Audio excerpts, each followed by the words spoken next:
All right, we back at it. Homegrown Radio, Chuck Dizzle, DJ Head. Yeah. Another Zoom conversation. Another Zoom conversation. You know, we definitely would love to be in the studio with this gentleman right here. You know, he's been out in the streets, day one homegrown homie, A&R extraordinary. We got Pusha Rod hanging out with us today, man. What's going on, big dog? What it do, bro? I'm a dap y'all up from over here. Man, you know, if I was in the room, we'd be doing it. But yeah, we right here on Zoom, man. I'm good, man. You know, trying to make the best out of 2021. So we were kind of talking about it off air, just to kind of like the grievances of the pandemic and really wanting to be back in the office, be back in the studios. For you, how has, you know, the early days of the pandemic treated you? Did it turn up the hustle, or did it kind of slow things down business wise on your end? I mean, as far as the hustle, like it's a lot of things that I had to restructure and rebrand and refigure out how to work. Like I had just opened up a store right at the beginning of COVID called Cycle.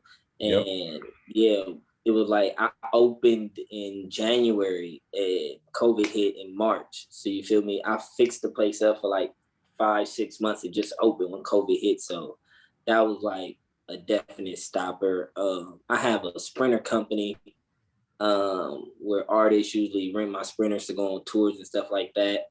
That came to a complete stop, you know? So it's just like, all right, cool. These ventures aren't making money right now. Let me figure out how to make money elsewhere and stuff like that outside the music. But other than that, it's like the Zoom calls. It's a different way of life. Like I'm not gonna say that I'm particularly happy with it, but you know, I'll make the best out of it while I have to make the best out of it. But it's definitely different. Like it definitely takes the feel out of a lot of things. You know, hearing records over Zoom, talking to producers over Zoom, trying to make beats over Zoom is like, it's that energy, that feeling that you get when you're in the room with somebody. Like even like this interview right now, and I'm sure if I was there with y'all, we'd probably taking some shots together, laughing, you know, but we on here. Right. So just making the best out of it with the time. Hey, do you think, well, first of all, I want for people that don't know who you are, I want people to kind of get an introduction to who you are. As far as like your background, what you do, just brief. You don't got to give them the whole resume because we be here all day, but you know, just give them a little brief introduction as to who Pusha Rod is. I'm Pusha Rod. I'm from Los Angeles, California, 29 years old. I started with Mustard and YG and the Pushers movement and Ty also. From there, I went to Interscope. I was at Interscope the past 6 years. And now I have my own independent company, Creative Push. Just signed my first artist, Tay 2 Time from Indianapolis, and working close to YG on the music and just, I'm all around hustler. Like if you from LA, you know me, you done seen me, we done probably did some business together. And if you outside LA, you probably didn't heard my name just in conversation. I want to tell you something that I never told you before. Yeah.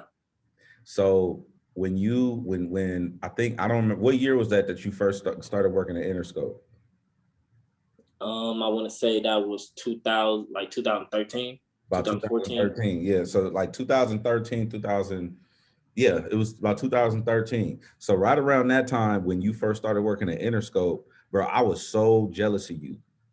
Like that shit, I'm telling you the truth. I never told you this before. But why though? Because I wanted a job at Interscope. I was like, because the thing is, like, when y'all came in, y'all did one generation like behind when we was doing, right?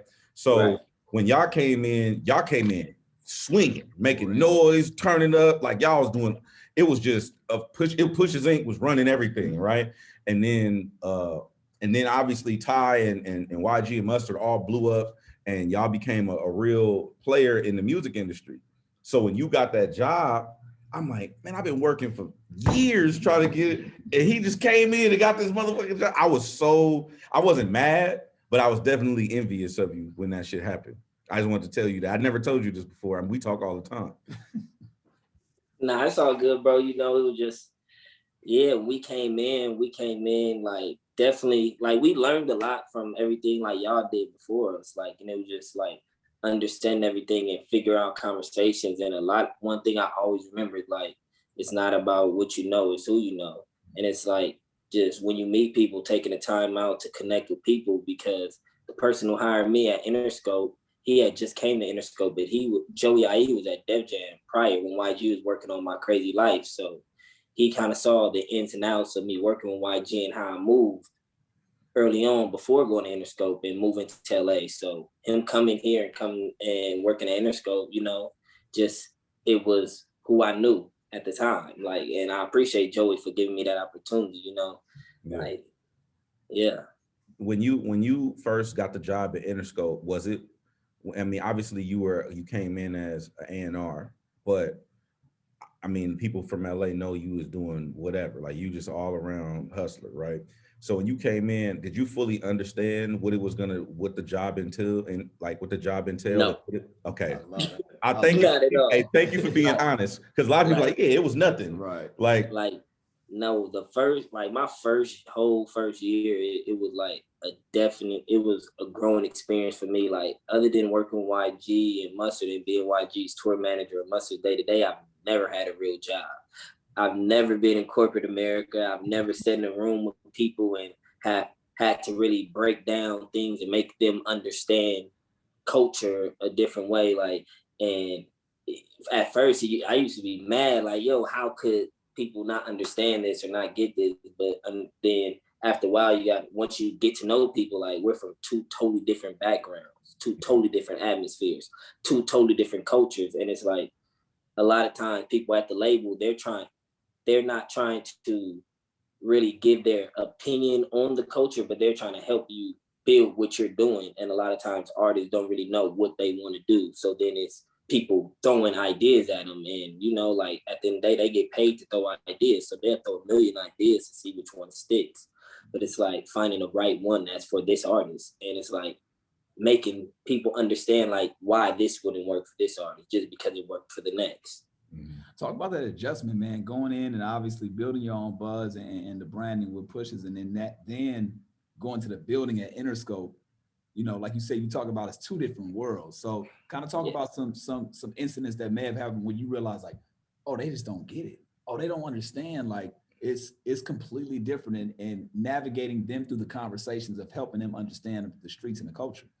I mean, because me personally, I come from the artist first background. Like, my best friends are artists. Like, the people I came in the industry with are artists. So I understand the things that they went through, the things that they were going through, the things that they didn't like, the things that they want to change in their situation. So it's like, me being an A&R, like, that's what I'm going to push first. But a lot of times these people go to work. I mean, they go to college to become A&R. They're not from the culture, or, you know, they are related to this person or this, or the reason why they got there. And it's like really trying to teach them that understanding when it's like they don't know it. They don't know why artists don't like this. It's like, if they got a budget and they got this, why aren't they happy? Because it's about their vision. It's about their artistry. And me coming from that background and being around artists, I know it's about pushing the artist's vision first, because a lot of times records grow huge and you don't know who the artist is.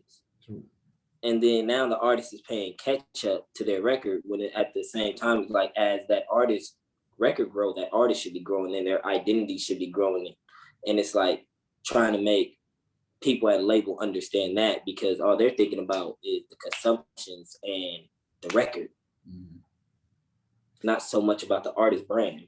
When you said that first year was a big adjustment for you when you got that job, because you didn't know, what do you think, what's something that you fucked up on? Whether it could be like, you know, sending an email to the entire company that didn't. I got to hit BCC. Yeah, I got to hit BCC, and Listen, but like, what's I'm gonna keep it real. What's a mistake that you've made in like that? Everyone. I fucked up on emails. I fucked up on calls. I done fucked up in meetings. You know, like, I'm a very vocal person, so I'ma always speak out. You know, and I feel like that's why I got to where I am in life, because I've never bit my tongue. If I believe in something, or if I see something isn't fit, I'm gonna give my opinion. And a lot of times, you know, if it's not your artist or project you're working on, your opinion could, you know, have somebody else a little mad. But it's like, I never really think about that. I think about the artist and the artist branding first. So it's like that relationship is it's heavy. I mean, it's like people have meetings with artists or pull artists to the label who they trying to meet and stuff like that. And then the artists come hang out in my office after they met. Like it's a different dynamic. Like I have friends in the industry. I have friends who are A&Rs, but that's as I became an A&R. Like all my friends are rappers. Like you're gonna see me hanging with YG or Rocky or Cardi or, you know, Joe Moses before you see me hanging with this person or that person. And not saying there's nothing wrong with that, but that's the background I come from. That's where my comfortability is. Like even right now, like we having this meeting, I'm sitting in the studio. How do I phrase it? Okay, so when you talk about, like, I always hear people talk about the industry, right? And people have a lot of negative views on the industry as far as like the labels, right? It's always blame the label fucked me over, all that kind of shit, right? What is the best thing? This is for artists that's listening to this, right? But it's gonna hear this on the air, whatever. What's the best thing and the worst thing about signing to a major label? The best thing is if you understand yourself and your brand and who you're trying to target, the label can help you get there. But if you sign to a label thinking that all your dreams are going to come true and they're going to do everything for you, it's not going to happen. Like I see artists like do so much and then get signed and kick their feet up. And it's like, no, this is when you got to go harder. Like, to me, it's like getting signed to a major label, like joining the NBA or NFL. It's like, don't get me wrong, when you're in college, like you balling out, you get the girls, all this kind of stuff, but you're not getting a check. You know, you're doing it for the love. But once you get to the point to get the check, it's like, now you want that next check, right? You want that big check. Because when you first get in the NBA, you get a check, but it ain't the, you know, it ain't that one. You want to get to that check. And it's just like, so the same thing go for artists. Like, I feel like once you get signed to a major label is when you really need to kick everything in higher gear, go harder, and just understand your branding though. Because if you understand the people you're trying to target, the type of music you're trying to make, like the label's going to be your best friend because they're not going to stop you. They're going to invest in it. But if you don't know, it's like, well, shit, let me know when you figure it out. Because I have 20 other artists who get it. And you feel like that's the worst part about signing to a label? Yeah. I mean, because at the end of the day, I've been at a label for 6 years. I was at Interscope for 6.5 years. And one thing I learned that if you have a plan and your team has a plan, the label's just going to build it up and make it bigger. But if you don't, it's like, okay, you just want to drop music. It's like, okay, they can't do nothing about that. Like, it's so many artists like that get signed every day, and it's like, cool, but what's the plan? Like, planning is everything. Have you ever come across an artist that you had maybe a line on that you wanted to sign and you regret not signing them? Go ahead, give me a couple. Give me one. Roddy.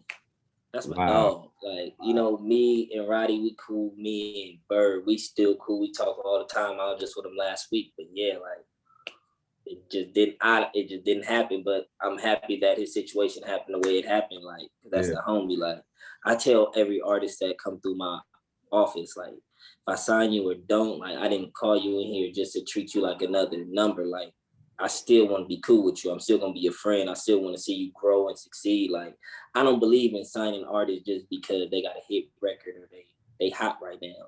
Like, I sign artists who believe in themselves and have longevity and understand, because, like, I came from that. Like, YG is an artist, like, he had a plan and he stuck to a plan with him, with 400, with branding, like, and that's why all his stuff has been successful for 10 plus years. And it's like, I'm looking for artists who understand that, not just people who want fame, because fame is for 10 seconds. Now, can you kind of dive into that? Because a lot of times people hear that and they may not understand, well, what may not be good right now for the moment, it might end up being a better situation for them down the line. So was there a particular reason why the situation didn't work? Was it something on your end, something on their end, was just like, okay, it just didn't make sense to make this deal happen at that point in time? Or it's just kind of like fate? With the Roddy situation? Roddy. I mean, I like, you know, it just didn't happen. Like, I'll leave it at that. I don't really believe in throwing nobody. No, I got it. No. I'm not. We're not. Not yet. What about a situation that you like? Okay, like you ever been in a situation? Because I know a couple of A&Rs, right? And they had a beat or a song that was already done, right? I remember French Montana telling the story about the Sway Lee song, Unforgettable. And so many people had passed on that record. Have you ever come across a record that you may have had a line on and you didn't working out and you regretted it? Yeah, I mean, this is the thing, like this, and I really believe this with records. And again, like me becoming an A&R, I didn't grow up like, yo, I'm gonna be an A&R. Like I used to sit in the studio with YG and Mustard in the background, not saying shit. Like, I'm not gonna say like I was the most vocal person in the room. Like, I sat in the room and soaked up knowledge and soaked up understanding and how they created and made music together. But it's also like I also watch YG pass on like crazy beats. And it's like, yeah, I watch YG tell Mustard to send Rack City to Tiger. And Mustard like, you sure? I watch YG pass up on RIP. Like, but it's like, just because this record is the right record for this person don't mean it's the right record for this person. Like, and I really believe I believe that, just because a record don't make you. And a lot of times artists think like, I need a hit record's gonna make me. But if you get a hit record too early and you have no foundation, that hit record is gonna destroy you, because that record's gonna do this. And you still gonna be here. Like, still trying to build a name, still trying to build a buzz, trying to catch up to a record or trying to recreate a record. And you forget what your sound is, what your goal is, what did you come in this music for, because you're trying to chase a record. Like, I don't like any artist I work with, any artist I've had conversation with, trying to sign, like, I tell them, like, I'm not in it for a hit record. Like, I'm really in it for artists to have to make a statement and really get something off their chest, because hit records come and go, but like timeless music is music that can connect to me, connect to you, connect to everybody watching the Zoom call. And those are the records that I'm trying to create with artists, because if you can create that type of music, you'll live on forever. It's the reason why people are still sampling records that were done in 1930, 1940. Like, you know what I'm saying? Like, it's timeless music, it's real music. Like, and if you can create that, you'll live on forever. That's what I want to do with artists. Speaking of timeless music, I feel like, well, we know for a fact now, it's already been 7-8 years since My Crazy Life, right? My Crazy Life. And we already know the impact that had in the streets, what it meant to LA, but I think people are still feeling the impact of that album to this day. Talk about the creation of that. You know, what was the thought process behind it? And did you guys know at that moment when you were making it was going to be and stand to the test of time today? I mean, in the making of My Crazy Life, it was just like, all right, like YG believed, like, you know, he had to keep building up his brand to his right to put out an album. Like, you know, like Just Read Up was an album to me, but you know, that was a mixtape. Just Read Up 2 was an album to me, but it was a mixtape. So when he got to My Crazy Life, he's like, yeah, I gotta do that times 10. But I also can't just make those fun records. Like, I really have to tell my story and really dive into me as a person. Like, cause the same shit I've been through, somebody else, niggas in the streets been through. And then it's like, at that time we were watching old movies. We were really listening to albums, like real albums, like that had messages in them. And it's like, okay, like, not take from that, but how do you learn from that without recreating that, but making something similar? Because at the end of the day, like in the 90s, like you had to have fire ass music to cut through, period. Like if it wasn't fire, like nigga, you weren't cutting through.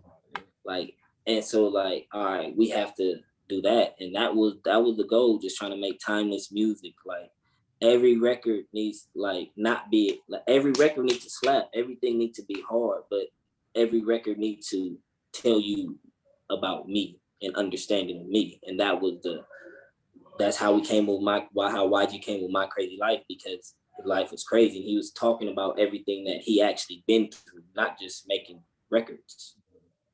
Hey, you got a light? It's getting dark over there. Oh yeah, my bad. You know, I'm up in these canyons, man. You know, sorry about that. It's all good. Damn, my shit shiny as fuck right now. Hey, matter of fact, speaking of which, I'm glad. Who got the head tattoos first? Was it you or YG?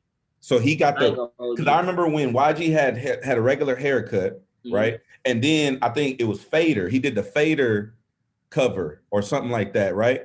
And it was just I was like, what the fuck is that? They was like, that's his head. I was like, that's his head? Like the Virgin Mary on the top. Yeah, he had the whole tattoo right here. And then so he got his first, or how did that work? Well, YG had like his back and shit at first. And then I think like I had a fade at first, and I just used to have my mom's face on the back. And then I just kept going, you know. I lost it, so like fuck it, let me experiment. I'm being real with you, you know. So like I did my mom again, and then it was like my grandma's birthday came up, and my granny, she helped raise me. That's my ride or die. So I got her right here, you know. And I got my mom in the back, and I got a bird on the side for all my homies. Rest in peace. You feel me? Like, but YG had I had my sides and everything before he got the top, but he's had the back and everything for like probably since we were like 18, 17.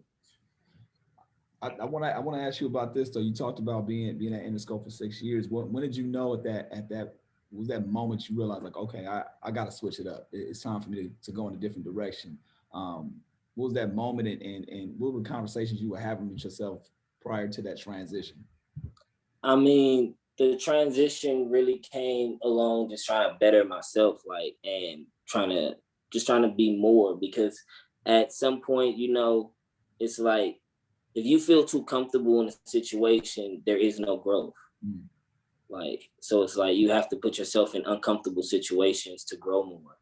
And, you know, during quarantine, you know, you find out a lot more things, you know, you switch attorneys,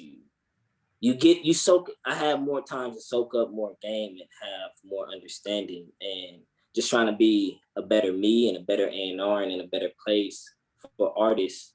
You need, you know, it has to be leveled up. So it's like, that's where I'm trying to be, like, because I feel like it's a lot of dope A&Rs out here, but they don't get that right credit or that right shine. Like, it's cool that artists talk about us here and there, but it's like, it's really no platform for us. Like, back in the day, like, nigga, did he say some shit was hot? It was hot.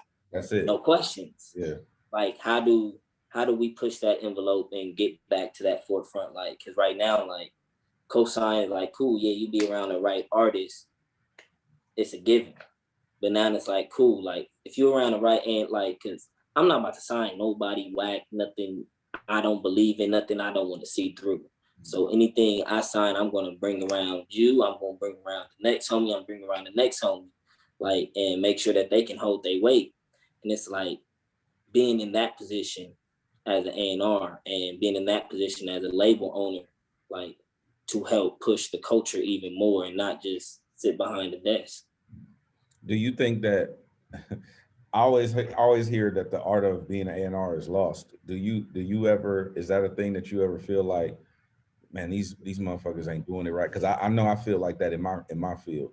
I mean, you know, it is, but it ain't, because there's a lot of power players. There's a lot of people, like, look at Dallas, look at Sycamore, look at Bearline, look at Dash. Like, the album, like, Dash just put together the album for Jediah the Black Messiah.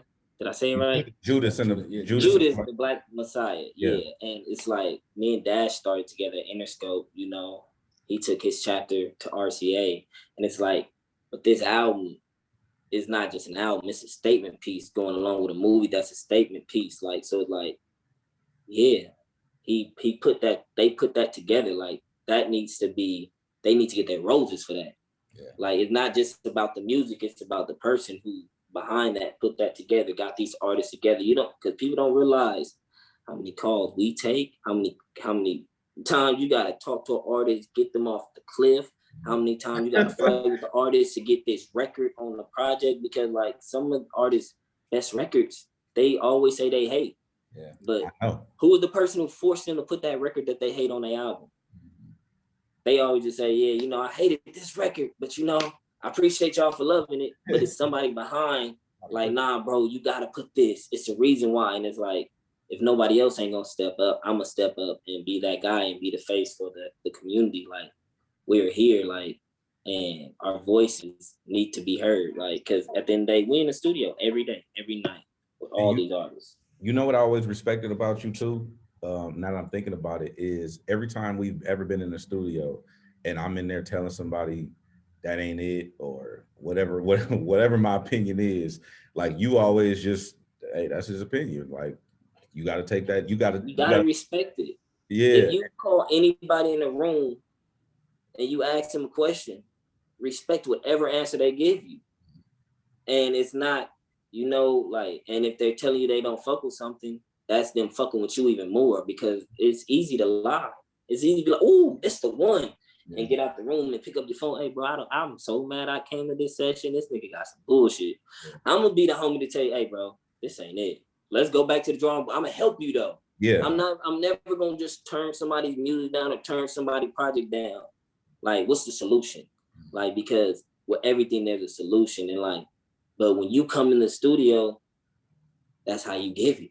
Like, and it's like, you got to the place you got to by being honest and giving your opinion and being really tapped in and in the culture and in music. So it's like, nigga, if I'm gonna trust this restaurant because it got an A grading and somebody I don't know, think I'm not gonna trust head opinion? You crazy. Like, you know what I'm saying? It's like, but it's how people think about everything. Like, I respect everybody's opinion across the board if I ask them.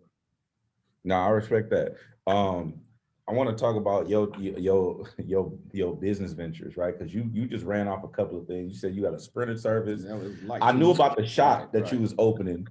I knew about the shop, and I would see you updating. I would see you like you would be posting about it. Like, okay, we got the doors up, we got the windows going in. Like, you was getting custom made shit.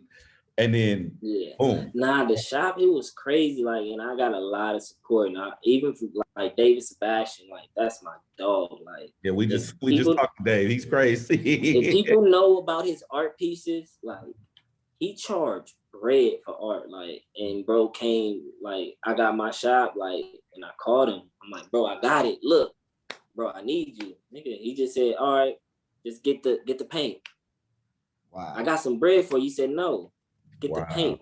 If I wanted bread, I would ask you for bread. You my homie.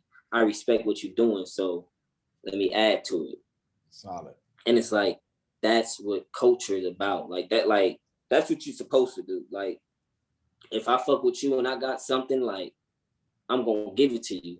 Like, and that's how, like, you're really supposed to grow. That's how we're gonna rebrand us as a culture. Like, it's like, cause at the end of the day, like, money was invented. Before money, how did people do shit? It's all about bartering for me. If you ain't got, like, everybody ain't got the money I got. And I ain't got the money everybody else got. But I got an incredible mind. You feel me? And there's so many other people out here who got an incredible mind. It's like, you put your minds to use the power together, y'all can make more money together in the long run. I also want to dive into some of your signees. We don't have to talk all the way about it, but I remember you bringing Dreezy to me. I remember you introduced me to Dreezy. I remember was it Aaron Ray? Mm-hmm. Damn, it was like one more person I can't think of right now. Who am I missing? Moneybag Yo. Moneybag Yo, and it's crazy. Like, I signed Rich the Kid to Interscope at the beginning. Rich the Kid. You know, I worked with him at the beginning process, but you know, I never officially worked with him. But I brought Rich the Kid to Interscope alongside with my brother Manny Smith. Like, but you know, that's like, yeah, that's when Rich used to be the homie. Got you. All right, we're gonna leave that alone. But so I mean, real quick, are y'all don't talk at all? Y'all ain't, you're not having a conversation, or who? You say Rich. I mean, I wish him, you know, I wish everybody the best in everything they do. But as far as like, I'm saying, are you open to having a conversation? Like, are you open to talking to him? Oh, I mean, shit, you know, at the end of the day, like, real is real, you know, and I'll leave that at that. I feel you. Okay.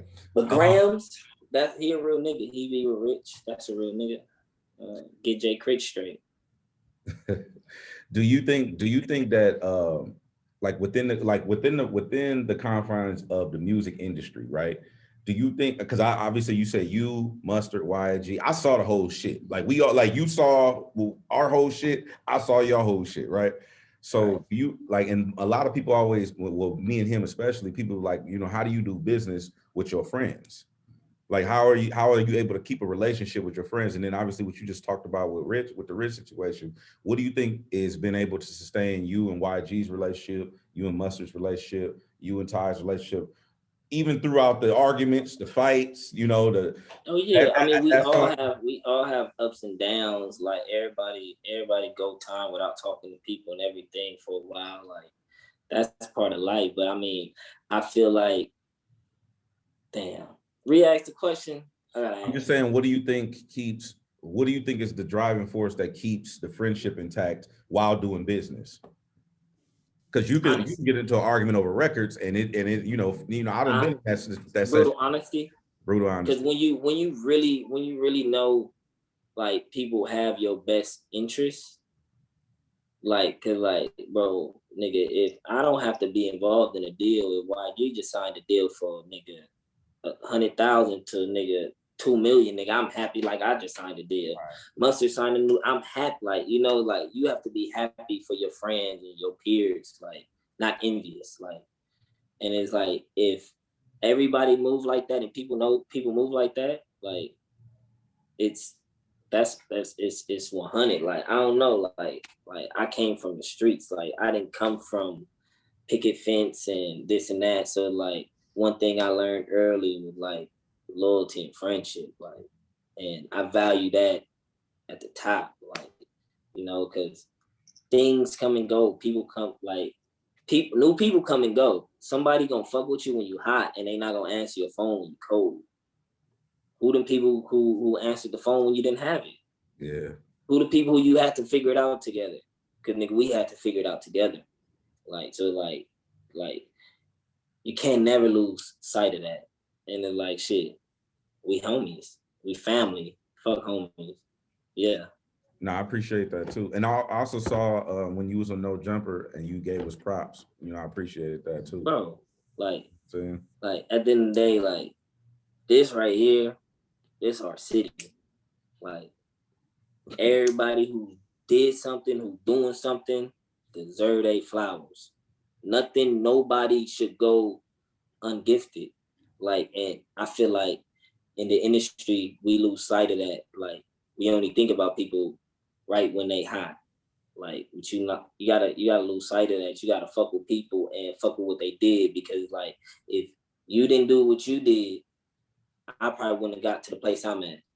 And if I'm not doing what I'm doing, the next person, like, yeah. I think I was like one of the youngest A&Rs ever hired at Interscope, like at 21. Like, I hope that the next young nigga from LA is 19 when he get hired. Like, you feel me? And I'm gonna give him all my gems early. If I see a young nigga, like, bro, I got a young homie Tuck. He got Mac and Cole. He got Ruchi. Yep. Like, bro, I can give Tuck all the game. Like, whatever he called me, he asked me something, and it's vice versa. I get game from Tuck too, because it's shit that they doing that I'm not doing. And it's like, you know, they're a younger generation. I'm getting older. Like, I got to tap in with them. They tap in with me, but it's like, you keep funneling knowledge like that, like, and everybody wins. I think it's important that you say that, because I think for the longest time that there was this idea, this notion that, oh, you got to be king, you got to be the big dog. And I think a lot of that, I feel like starting with us, we've done a good job, and I feel like your generation's done a good job, and even with the young homies too, as far as communicating, talking, and really passing that information along, and not having that ego that's attached to it. You know what I'm saying? Facts. Like, bro, I just believe, like, I'm from these streets. Like everything I learned, I got to give it back to these streets to help the next person get out of them. Because it's like the position I was in at 17, 18, I wouldn't wish that on anybody. But it's like, if I can find somebody at 17, 18 and help them and just maybe tell them something, or like, bro, you got a homie that's an artist, hang with them. Be honest with them. That can land you where I'm at. That don't take nothing from me. I didn't have to go in my pocket. I didn't have to go to my bank. Like, I didn't have to hide. Like, it's just like, bro, that's your people. Be honest with your people. Don't just sit in the studio. They say some shit, bang. Yes, no. But if you say no, why? Because the moment I said no, nigga said why? I don't know. It didn't matter. When the nigga asked me again, now I think I know what I'm trying to say, and I say it, and they fuck with it. Oh, all right. Now the next time I'm more confident in my answer. Nah, I don't fuck with that, bro. I feel like when you did this song, you was whoop-de-whoop-de, you was whoop-de-whoop. Oh, that's what A&R is? Oh yeah, I can do this all day. Right. Well, all right. What's your real quick? What's your favorite and least favorite YG album? Favorite, My Crazy Life. Easy. That's easy. Here, easy call. And least favorite? Red Friday. Red Friday. That's fair. I fuck with that. What you want to say? No, I was just gonna say there's a lot of people that's probably watching that's trying to get. I mean, we run into a lot of emerging artists, a lot of emerging talent, a lot of emerging DJs, and people that are just trying to get their foot Up and coming A&Rs. Yeah, up and coming A&R. People just trying to get their foot in the door. You know, what's some advice that you would tell them that you would have told yourself, or wish that you would have known at 16, 17, when you were, you know, just hanging in the studio trying to figure it out? Stay a bully. Like, and when I say stay a bully, like, I don't mean like attacking people. I mean, like, as far as your business, like put every foot forward. Never give up. Never sit back. Never lack off. Like, you gotta stay on the gas. So you gotta bully yourself. Like, that's what I believe in. Like, I feel like so many people get to the next level and think like, oh yeah, and start to sit back. But it's like, nah, that next level, you gotta crank up more, because nigga, it's the 100,000 other niggas who at that next level. But what's gonna make you, like, it's just like, bro, look how Pusha Rod just had an incredible year. Right. He ain't stopping. Lil Baby, he just posted the other day, like, shit, should I chill or should I keep going? Like, keep going. It's no, like, you feel me? Like, and I know that was just like a teaser to fuck with the fans, but like, that's like, bro, never stop. Keep going. Keep your foot on it. Like, and understand, like, when you understand, like, no question is the wrong question. Because at one point in time, like, I used to be nervous, like, and I was in that first year of being at the label, like, I used to be nervous of asking, oh, what do this mean? Or how did this go? And go try to find out on my own. And it's like, damn, I should have just asked that person. And then it's like, right there. You know? Yeah. But it's like, you have to have that in you. And it's like, shit, I can do it on the street. Why I can't do it in this office? And my homie Quick, rest in peace, like, that was like some gems he used to always tell me, like, nigga, how you be on these niggas, you gotta be on them the same way. And, you know, and then, like, middle of year 2 is really, like, that was like when we got the when Body went platinum. It's like, oh yeah, I got my first plaque outside of everything I've been doing, bro. Oh, I'm really in this now. Like, what's up? I'm here. What's up? Yeah. And it's like, from there, it's like joining more in the conversation with my chest out, like chin up, chest out every time. Like, yeah. What a couple of up and coming artists that got your attention right now? Take 2 times out of Indianapolis. And how'd you find them? Yo, it's crazy. So he was out here in LA just moving around, and he was fucking around, and he was just posted, and the homie heard some of his music and like, bro, you fire, like, nigga, what are you doing? And brought him to me. We had a meeting. I told him like what I was trying to do. And then he went back to Indiana, thought about it. Then in the summer, we were working on YG's album. I flew him back out to LA. Like, let's just do some music. Let's vibe. Let's see if, before I sign you or anything like that, let's try it out. Like, cause I've managed artists before. Like, I've worked with management companies. I worked at late, but I've never had my own artist. So like, this is a big step for me. So let me make sure I'm making the right decision. Like, let me not just sign because I like 2 songs. Right. I gotta build with you. I gotta hang with you. You know, I gotta You're not a talk to weirdo. yeah, you know, a lot of these niggas be weirdos. You know, so yeah, and it was over the summer. We were just building, and I was flying to LA for a week, flying back home, flying back, and it was like, but every time he came, he wasn't missing. He was in the studio, he wasn't missing. And other artists, like, he got featured with artists he shouldn't have featured with. And that's just because they were vibing, they in the studio, and it wasn't just like, oh, an artist like his record, and like, they swapping records. Like, and it's like, some of the artists he got featured with, it doesn't make sense because where he's at right now. And some of those records will not come out anytime soon, just because I really believe in building a foundation and making sure that he has something to stand on versus just putting out a record for some fame. But yeah, and it's just like, as I got to know bro more, like, yeah, we started looking at him like a little brother, like, oh yeah, this is a good situation because I fuck with you as an artist, I fuck with your music, I fuck with you as a person. So all right, let's figure it out. Figured out the legal situation, and yeah, that's how 2021 been started. Go ahead, give me a couple more that got your attention. You know, I'm fucking with a few people, man. You don't have to. This group. It don't have this to. group not. They go, and that moment they hear that, this group out of Atlanta. It's this group out of Atlanta. It's called Shady Babies. I'm fucking with them. Like, I'm fucking with the energy that they have right now. They fuck with Gunna. Like, I don't know if they signed yet. Like, they'll say that, but yeah, they fuck with Gunna, you know. But I'm really fucking with their music. Yeah, and I just really want to see where it go. It's this dude named Rico Cartel. He got this song called "I Like." I've been banging that. I want to say he from Florida. Okay. I want to say he from Florida. Okay. He fired though. OG Bobby Billions from Texas. He fired, like, his shit sound like nigga some trap shit mixed with some church shit. It's crazy. Like, the last record Mo 3 did before he died was hopping on his record. Rest in peace, Mo 3. And it's crazy. Like, I was in the middle of signing Mo 3, like figuring out the negotiation and signing Mo 3 when he passed. Like, and that shit was crazy. Like, that's crazy.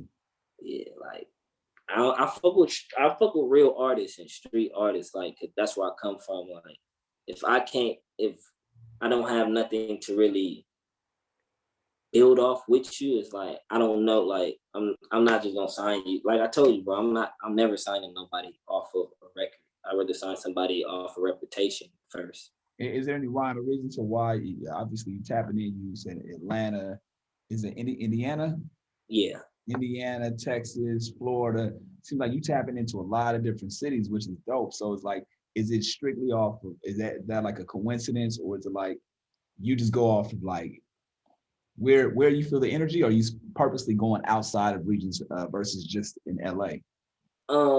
It's really just where I feel the energy, bro. Like, because at the end of the day, like, if I could sign every artist from LA, believe me, I would sign every artist from LA, enemies and all. Give everybody a bag, like, cause you know that's what Death Row did, right? Like, so I believe in that, but it's like, at the end of the day, brand as an A&R, it's like challenging myself. Got it. And building, like, it's like working with Dreezy was definitely a big challenge. You know, she was from Chicago, I'm from LA. Definitely totally cultural difference for sure. Yeah, signing Aaron Ray, totally different. Like, everything I did up to Aaron Ray was all rap, all street. I had to, and Aaron, you know, it's fuck, like, a lot of shit people seen earlier with him on the little X Factor shit was like all false. Like, they forced him to dress differently and act like he was this nice kid next door. And if you go where Aaron's from in Cincinnati, he from the hood. He ain't nowhere near the suburbs. Right. Like, so, like, getting to know an artist like that who's an R&B singer, but, you know, who really don't fuck with the industry anymore because they wanted to change him and make him be something he wasn't, and trying to tell him, no, bro, you great the way you are. Like Aaron Ray was totally different from me. Signing Nietzsche from Atlanta was different for me. He a Crip, I'm a Blood, like, you know, but he got respect in Atlanta. He got respect in his region. He like, his name holds weight. Like, you can go out there, be with him, and you can see he has that respect. And that's what I care about overall, is like how people respect you. Signing Cocash from Memphis, like, he's different. He a young fly nigga from Memphis. Moneybagg Yo was different. Like, every artist, I don't want to sign or work with any artists that are exactly the same. With every artist, I definitely want to challenge myself or do something, you know, out the box. But I feel like Dr. Dre did so much in LA, so much with LA. But, you know, after that, it's like he went and got Eminem. That's the Midwest. Then fuck it, let's go all the way to the East Coast and got 50 Cent. Like, and it's like bridging that gap, because a lot of times, like, I'm from LA, so I quote unquote think I know what LA sounds like or should sound like. Now, another A&R who's really tapped in, like, this was dope. We're working with Sycamore, and we worked on My Crazy Life. He's from New York. He's not from LA, so he only understood what he saw or what he thought LA was based off of. So, like, having his understanding from a consumer point of view and his understanding from a visitor's point of view versus us being from LA and mixing that, that's how we help get the best music. Right. Because you always want to stick to what you think you know or what you believe is safe. But it's like, when you go out of your comfort zone, you have to challenge yourself and challenge artists and the music. Before we end, I want to ask you one more question about, we hear the term industry plant all the time, right? First of all, do you believe it, disbelieve it? Is it a myth? Is it true? And if so, what's the sign of an industry plant that, you know, to tell? Listen, I mean, what the industry plant is, again, it's not what you know, it's who you know. Like, you know, like sometimes, like, yeah, it's real. Okay. I ain't trying to shit on no artist, because I don't believe in shitting on no artist. Like, I respect anybody out here getting their money and getting their bag and pursuing their dreams and doing something positive when they can be doing something totally different. Great. But you hear the term all the time, and a lot of people. Yeah, I still am confused on what the fuck that is, but they're real. They're real. I mean, it's just like this. Like, an industry plant is like, for example, hey, how'd you get to where you at? From the mud, right? Work. Hell yeah. Now, you can go sign somebody right now with no followers.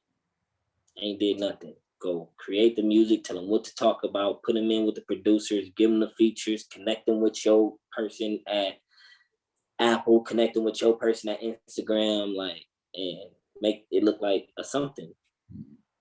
That's a hybrid. That's a plant. That's not, it's no mud. It's no, like, you know what I'm saying? It's all built, like, it's built to look like something. But you know the difference between an artist and industry plant, because listen, an industry plant does not sell tickets. Hard ticket sales. Boom. All right, say no more. Single artists do not sell tickets. You might catch them at a club, your favorite club. They'll be there. Catch them at that venue. Like, you know, like, when you see artist growth, like, it's like, when you see, like, bro, YG used to do shows, maybe 20 people, to shows with 100 people, to shows with 10,000 people, him headlining, his ticket, his bill. There's no planning that, you know what I'm saying? It's like, but now, when you see these people and they can't do that, but you only see them on Summer Jam or only see them at Coachella, but why ain't they never had no show in your city? Because how big they are, their venues cap won't match. And I had to learn that, like, when I did Aaron Ray's first tour, like, I'm like, shit, well, we just went on tour with her. Let's go in all these markets and let's do, I'm trying to think about the money. And it's like, no, like, and then they helped me understand it, like, nah, matter of fact, I want to do small, intimate venues. Let me do 100 seaters. If he sell out 100 seaters in 40 states, that's something. Right. That means next time he go, he can sell out 500 in a minute. Yeah. You know, but pay attention to ticket sales. Tickets don't. That's one thing that don't lie. That's one thing that don't lie. Ticket sales. I like that. Yeah. I don't give a fuck how many followers you have. Men lie, the ticket sales don't lie. Mm-hmm. I like that. Yo, man, we appreciate you taking your time, man, and reaching out and having this conversation, bro. Is definitely appreciated. Any last things you want to tell the people out there? That's something that we didn't miss or that we didn't get a chance to talk about? Go follow my artist Tay 2 Times. He just dropped his first single, Black Sheep. It's on all platforms. You can follow me on Instagram at Pusha Rod. I have a lot of new music coming out this year. Yeah, stay tuned. Friend of a Friend.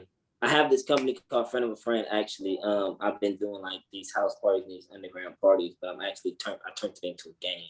So I have a drinking card game coming out at the end of March called Friend of a Friend. Hustler. I love that, bro. I love it, man. Listen. Gotta find a way to make it. Hey, bro. Hey, every source, bro. It's like, this is the thing, like, this is the last thing I'm gonna say. When you get a platform, you gotta use that platform and build and go in as many different directions as possible based off that platform. Anything that's in the region or the area of that platform, you should be doing. If you don't take advantage of that, you're not taking advantage of yourself. So with that being said, the year can't end without Pusha Rod doing what? 2021 cannot end without me scoring a movie. That's my next goal. I would love to, like, even if it's an independent film, anybody out there, you want me to score your movie, like, that's what I'm trying to do next. And if people who don't know what I'm saying, a score isn't the soundtrack. I want to actually do the music in the movie. Right. And the sounds in the movie. Wow. All right, bro. Pusha Rod, man. Thank you for taking the time, bro. I think we got Thank y'all for having me. Chuck Dizzle DJ HED, Homegrown Radio, Pusha Rod. Appreciate you, big bro. Appreciate y'all. Blessings.